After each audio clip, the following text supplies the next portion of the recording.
বন্দরে মোবাইল কোর্টের মাধ্যমে ৩০০ আবাসিক বাড়ির ও ৩টি হোটেলের অবৈধ গ্যাস সংযোগ বিচ্ছিন্ন ও ১,৬০,০০০ টাকা জরিমানা করেন তিতাস কর্তৃপক্ষ। সিনিয়র স্টাফ রিপোর্টার লিটন বিশ্বাসের তথ্যচিত্রে বিস্তারিত।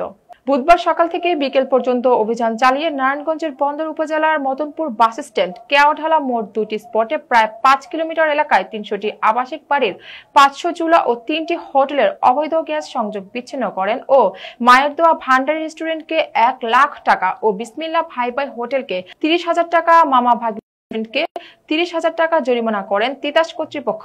প্রতিটি বিতরণ লাইন উৎস পয়েন্ট থেকে কিলিং ক্যাপিং করা হয়েছে।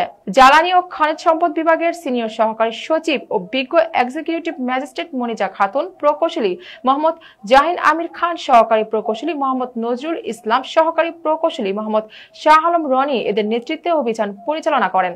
এ সময় তিতাস কর্তৃপক্ষরা বলেন, বন্দরে অবৈধ গ্যাস সংযোগ উচ্ছেদ অভিযান পরিচালনা অব্যাহত আছে। যেখানে অবৈধ সংযোগ পাওয়া যাবে সেখানে উচ্ছেদ অভিযান পরিচালনা করা হবে।